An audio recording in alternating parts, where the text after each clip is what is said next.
네, 여러분 새해가 밝았습니다. 그리고 첫 수요일 이 수요 예배로 나온 성도 모두에게 주님의 평강의 은혜가 가득하기를 소망합니다. 네, 2023년을 맞이하여 성도님들을 생각하면서 무슨 말씀을 전할까 그렇게 고민해보다가 새해부터 혹은 기대와 소망보다는 두려움과 염려의 일이 있는 분도 계시지 않을까라는 생각에 염려하지 말라라는 오늘 말씀을 준비하게 되었습니다. 네, 성도 여러분 한번 생각해 보셨으면 좋겠습니다. 오늘날 우리가 문명의 발달로 그야말로 비약적인 이러한 경제 성장을 이루었습니다.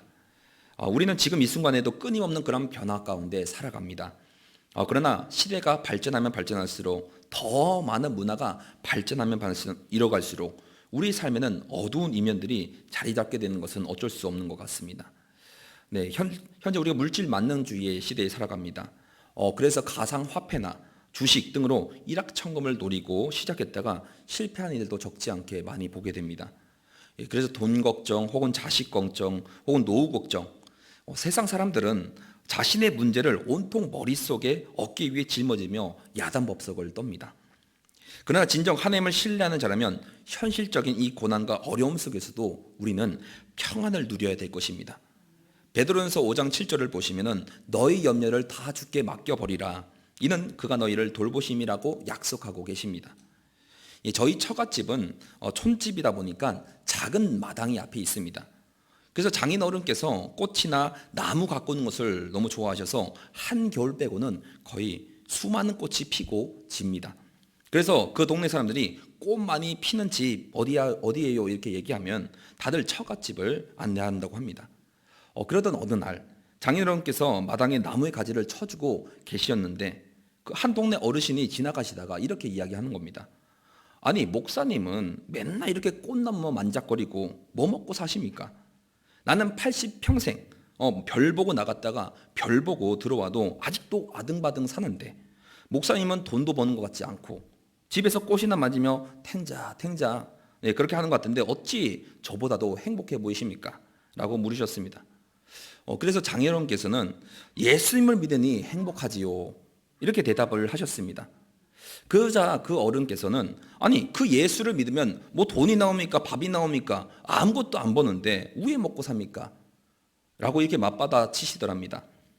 그래서 장인어른께서는 예수님을 믿으니 돈이 없으면 없는 대로 은혜이고 먹을 게 없으면 내가 금식하며 기도해야 되는 때인가 보구나 생각하니 은혜이고 행복하지요 라고 대답하니 허허 그 참 희한하네 하면서 그냥 지나가시더랍니다. 단순히 우리가 어떤 환경에서 초월한 사람의 대답이 아니라 예수님을 믿고 모든 염려를 주님께 맡겨놓은 사람에게 가능한 대답이 아니었나 생각을 하게 됩니다. 성도 여러분은 어떤 사람에 속해 있으십니까? 오늘 이 시간에 염려가 우리에게 왜 오는 것인가 라는 것을 함께 살펴보시고 그 다음에 왜 염려를 하지 말아야 되는 것인가 라고 살펴보며 마지막으로 이 염려에 대한 해결 방안을 살펴보므로 새해부터 오는 염려를 벗어버리고 화평하고 평안한 가운데 거하는 우리 성원 가족들 되기를 간절히 소망합니다. 그렇다면 우리가 무엇 때문에 염려가 우리에게 오게 되는 것일까요? 염려로 가득한 사람은 결코 그 삶이 평안한 삶이 될 수가 없습니다. 여러 가지 일로 인한 근심과 걱정이 우리의 영혼을 짓누르고 찾고 있으니까 우리의 삶은 활력을 잃게 될 것이고 아무것도 할 수 없는 그런 이 무기력이 찾아올 수밖에 없다는 겁니다. 우리 영을 보면 우리 영과 육은 어떻게 되어 있습니까? 연결되어 있습니다. 그래서 우리 육신이 지치고 곤비해질 때 가장 먼저 내려놓는 것이 예배를 쉰다라는 표현을 쓰며 하나님 앞에 나오는 것을 멈추는 것입니다. 예배 시간에 교회에 오지 않고 집에서 쉬면 육신은 잠시나마 충전될 수는 있습니다. 그러나 영은 가라앉아 다시는 일어서려면 많은 시간과 힘이 필요합니다. 결국 육신이 가라앉으니 우리 영 또한 가라앉을 수밖에 없다는 겁니다. 그러므로 이렇게 염려가 오는 첫 번째 이유는 당장의 눈앞에 있는 것에 연연하기 때문이라는 겁니다. 성경에 말하기를 그러므로 연약이를 이르기를 무엇을 먹을까 무엇을 마실까 무엇을 입을까 하지 말라 이는 다 이방인이 구하는 것이라 라고 오늘 말씀하고 있습니다. 먹고 사는 일에 염려하고 근심하는 것은 이방인들의 삶의 방식이라는 것이죠.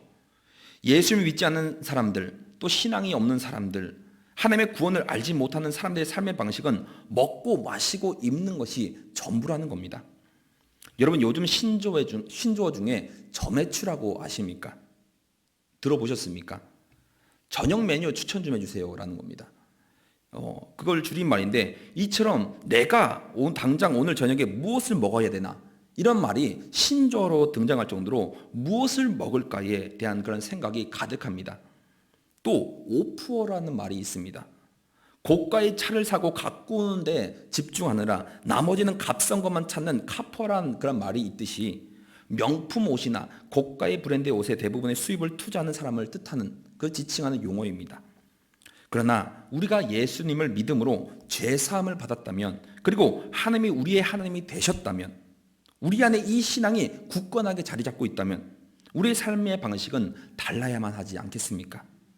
우리가 이 염려로 말미암아 물질에 대한 이 소유욕의 노예가 되어 점액추를 외치고 오포를 외치는 그런 인생으로 살아간다면, 그리스도인에서 비그리스도인과 뭐가 다른 게 있겠습니까? 우리도 별 수 없이 이방인의 삶의 방식으로 살아간다면 그것은 기독교적인 신앙이 될 수가 없다는 겁니다. 그러므로 염려는 우리에게 보다 큰 일, 즉 복음의 일이 아닌 현상을 바라볼 때 이 염려가 올 수밖에 없습니다. 여러분, 우리가 베드로가 얼마나 염려가 많은 사람인지 잘 아시지 않습니까? 베드로는 다정다감하고 성질이 급한 다혈질적인 청년이었기 때문에 그만큼 염려도 많이 잡았습니다. 그래서 마태복음 14장을 보더라도 파도가 일어나는 것을 보고도 어떻게 했습니까? 염려하지 않습니까?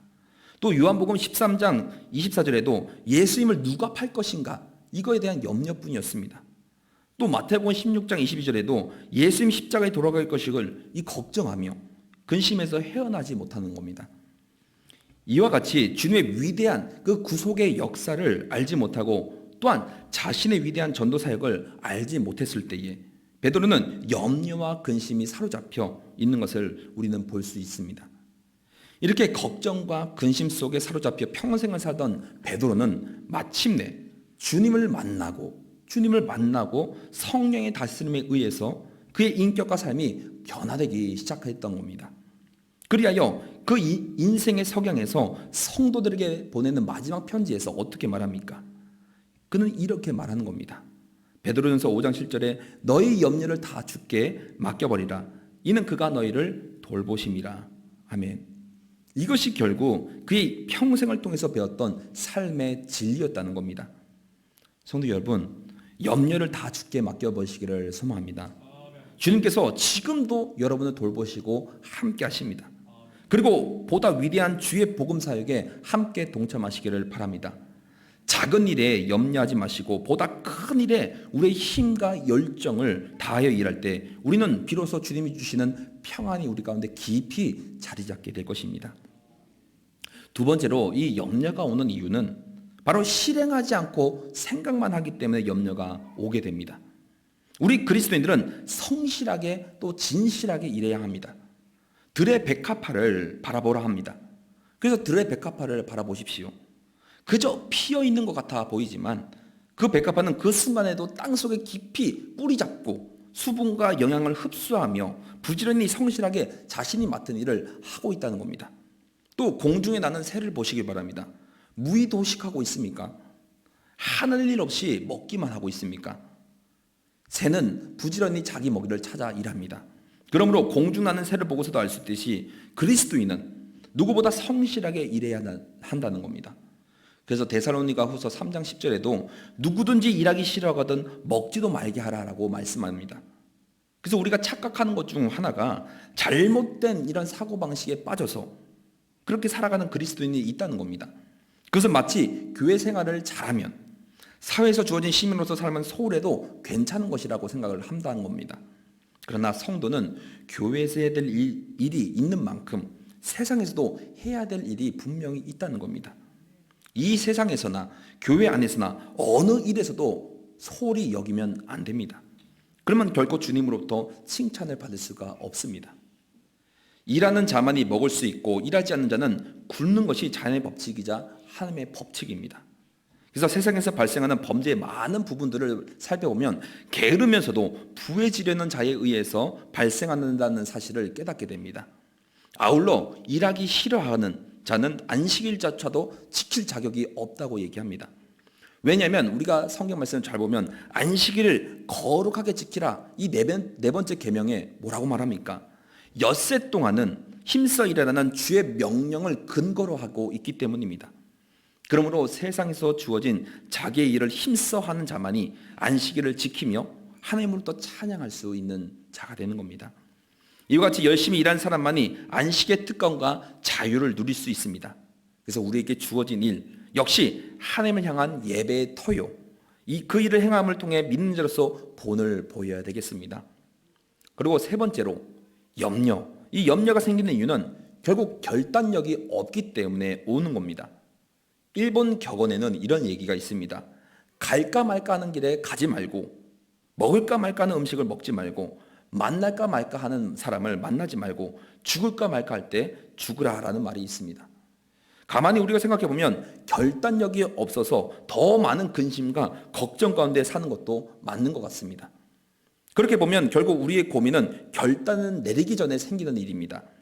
우리가 살아가며 무엇보다 어느 순간에 가서는 판단을 중지해야 될 결단의 시기가 있어야만 합니다.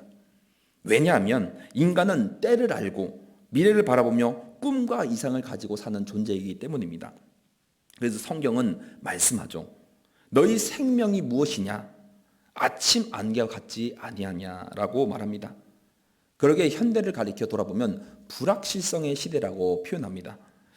우리 자신들조차 당장의 앞에 일어나게 될 그 일을 모르며 살아갑니다.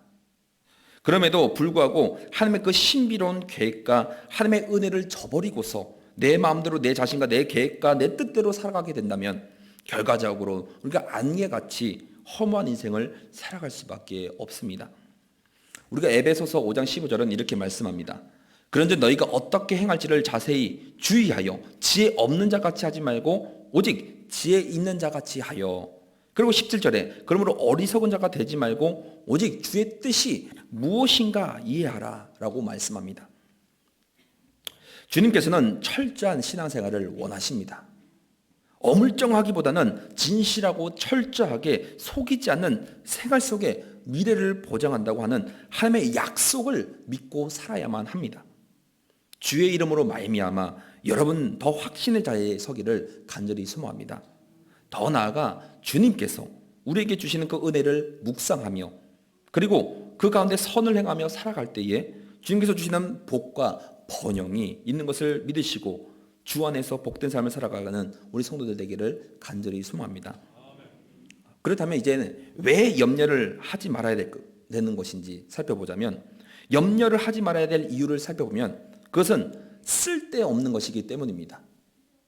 결국 염려는 사람들로 하여금 아무런 도움도 되지 못하고 몸과 마음을 더욱 쇠약해지게 만들고 더 나아가서 하나님에게서조차 떠나버리게 된다는 사실입니다. 이와 같이 염려는 우리에게 모든 소망을 앗아가게 하는 것임을 기억하시고 염려하지 마시기를 바랍니다. 옛날 어떤 이야기에서 마귀들이 어떻게 하면 인간을 멸망시킬 수 있는가 하는 문제로 의논을 했다고 합니다.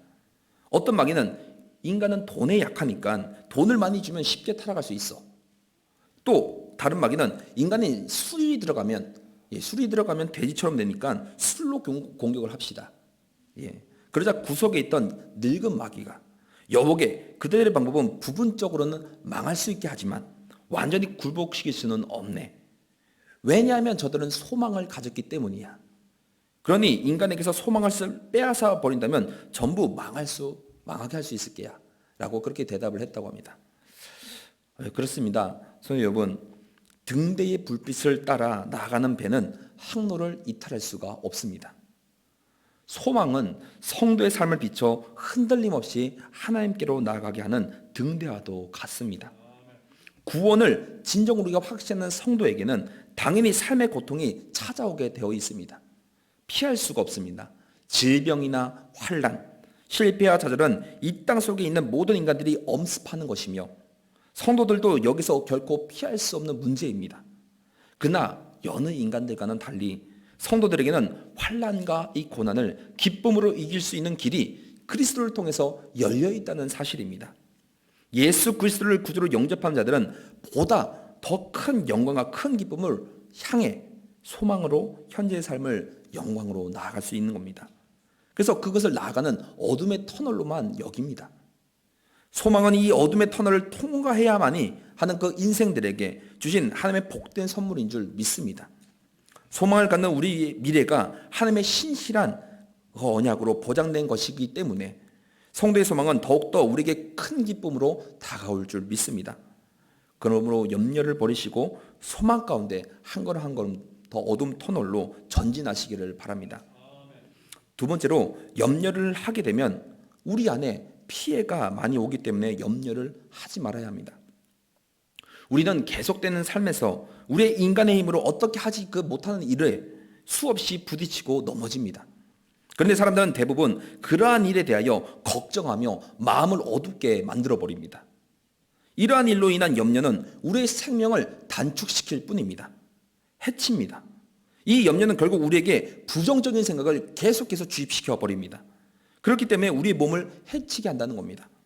그러므로 성경은 말씀하시기를 잠언 17장 22절에 마음의 즐거움 양양이라도 심령의 근심은 뼈로 마르게 하느니라 라고 했습니다.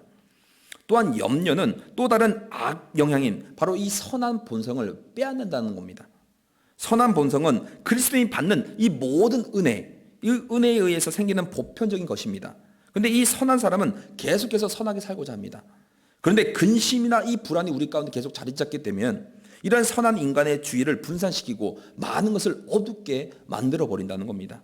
그러므로 우리에게 아무런 유익도 될 수가 없게 되는 겁니다.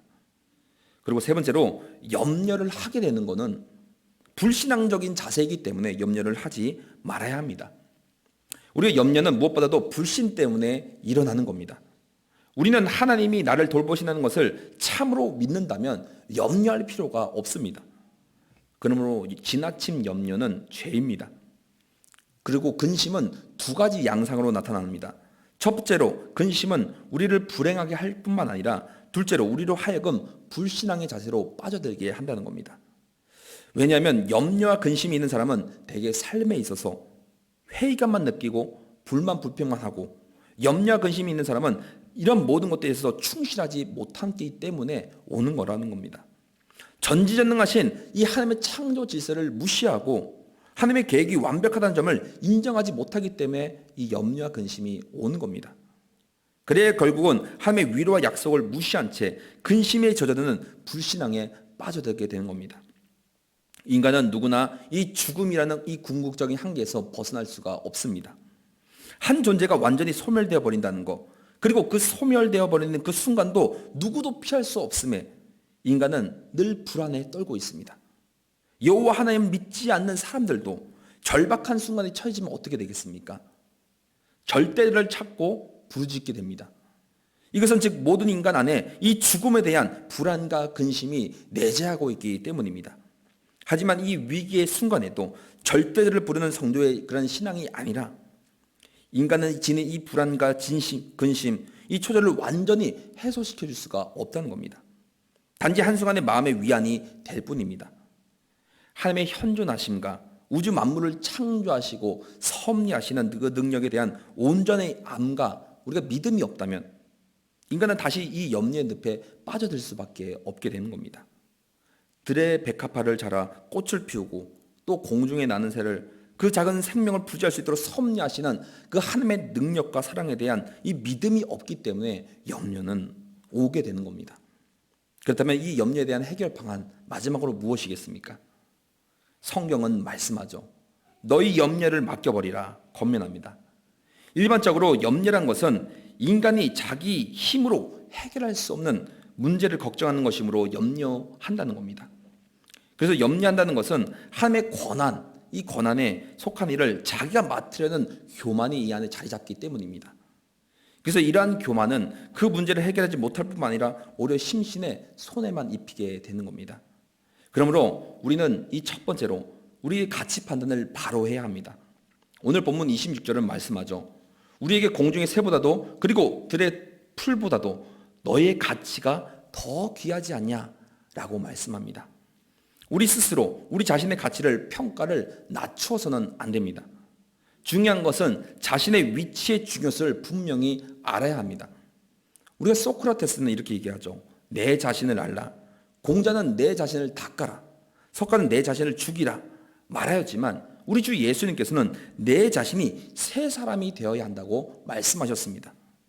예수 안에서 새로 지음을 받고 성령으로 거듭나서 주 앞에 쓰임을 받는 우리 성광의 가족들 모두가 되기를 간절히 소망합니다. 예수 안에서 위대한 자신을 발견하기를 소망합니다. 열등의식에 사로잡혀 하지 마시고 자기를 부인하지 말고 자기를 무시하지 마시고 아무렇게나 취급하지 마시기를 바랍니다.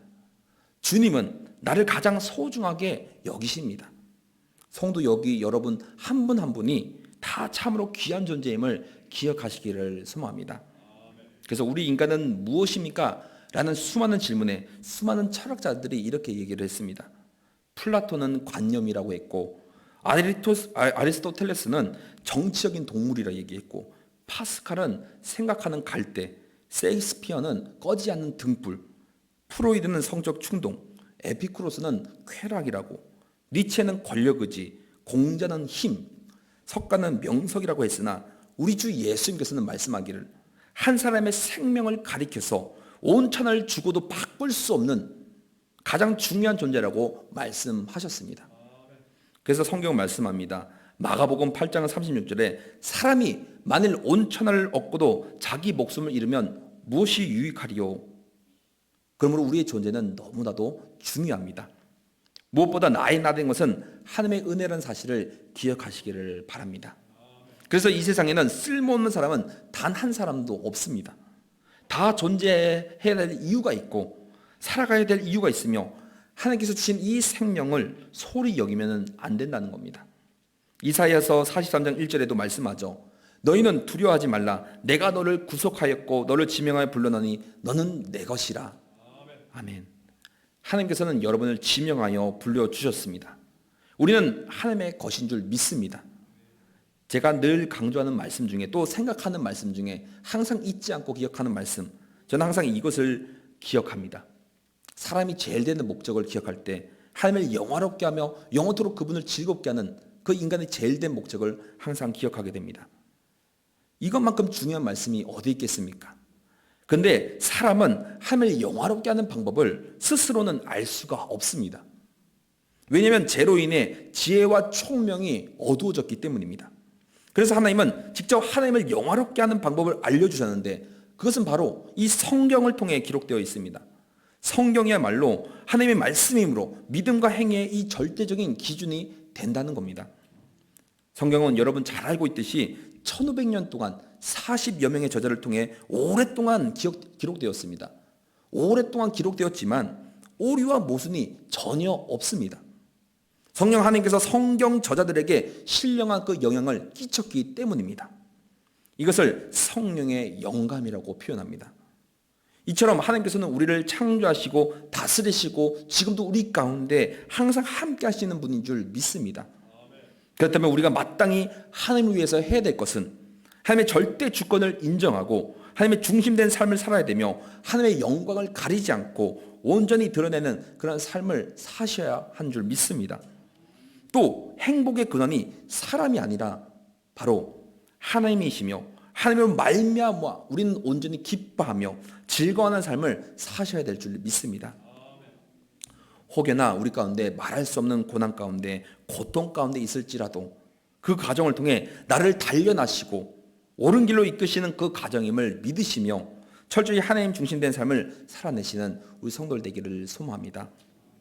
두 번째로 늘 들어도 또 들어도 평생 들어야 될 하나님께 감사하며 기도하면서 살아가야 합니다. 사람은 평생을 살아가면서 이 염려가 떠날 날이 없습니다. 지금도 이 예배가 끝나면 혹여나 염려로 근심을 자리 잡게 될 수도 있습니다. 또 우리 부모님들의 마음은 어떻습니까?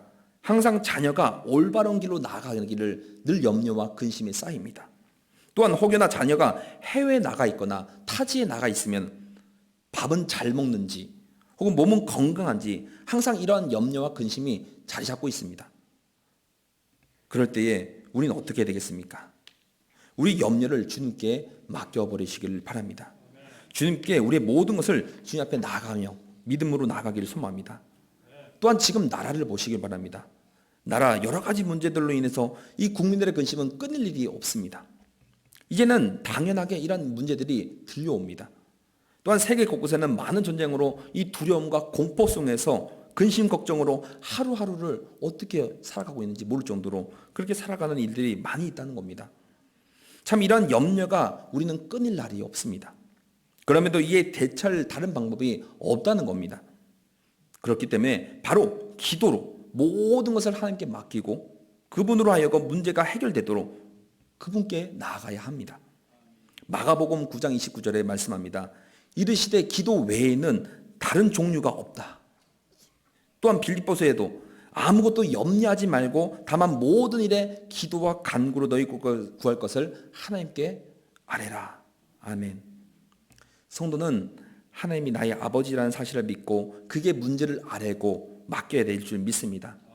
우리의 문제를 놓고 하나님께 아뢰 때 감사함으로 아뢰는다는 것은 하나님께서 우리의 기도를 들으시며 그 기도에 대한 응답을 해주실 것을 확신하며 나아가는 것을 말합니다. 그것이 진정 믿음의 기도요 감사의 기도인 줄 믿습니다. 하나님께서 우리의 기도를 들으시고 응답하실 것을 믿고 감사한 마음으로 함께 우리 문제를 아뢰 때 놀라운 결과가 뒤따르게 될 줄 믿습니다. 그것은 다름이 아니라 바로 하나님의 평화가 우리 가운데 지배하게 된다는 사실입니다. 하나님의 평화가 여러분 가운데 넘친다는 사실입니다. 그래서 이 평화는 너무 크고 깊기 때문에 우리의 생각을 완전히 초월해 버립니다. 그래서 하나님께서 우리의 기도를 통해서 주시는 평화는 인간적인 계산, 상상, 이 계획들을 모든 것을 초월하십니다. 인간적으로 도저히 불가능한 상황 속에서도 하나님의 평안이 우리를 다스릴 때 우리는 어머니의 팔을 베고 눕듯이 잠자는 그런 아기와 같이 그렇게 살아간다는 겁니다. 그러므로 기도하시기를 바랍니다. 야곱이 환도뼈가 어긋날 정도로 천사를 붙잡고 씨름을 해서 이겼던 것처럼 우리도 무엇보다 나의 삶의 전부를 주님께 맡기며 주님께 내걸고 기도함으로 말미암아 우리의 심령은 그 하나님의 평안으로 충만하게 될 것이고 우리 삶은 화평한 삶을 누릴 줄 믿습니다. 마지막으로 앞서 말했던 것처럼 모든 염려를 주께 맡겨버리시기를 소망합니다. 처음에도 말씀드렸다시피 베드로서 5장 7절에 너희 염려를 다 주께 맡기라 말씀합니다. 이것은 인간의 염려는 올무에서 풀려날 수 있는 유일한 길입니다. 그러므로 모든 문제는 근본적으로 해결할 수 있는 가장 좋은 해결책이기도 합니다.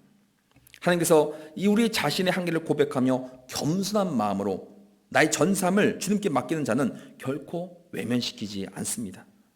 하나님은 믿음으로 주님께 나아가는 자들에게 기꺼이 응답하시며 모든 문제를 해결해 주실 것일 줄 믿습니다. 그러므로 하나님의 은혜와 예수 그리스도의 사랑을 믿는 성도들은 어떠한 어려운 문제도 만나든지 염려할 필요가 없습니다. 그래서 성경은 말씀합니다. 마태복음 28장 20절에 볼지어다 내가 세상 끝날까지 너희와 항상 함께하리라.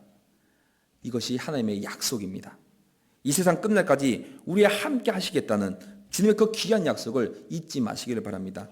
이 약속을 우리는 확신한다면 끝까지 붙잡으시고 여러분 이 고난을 감사로, 고민을 기도로, 염려를 찬송으로 바꾸시기를 바랍니다.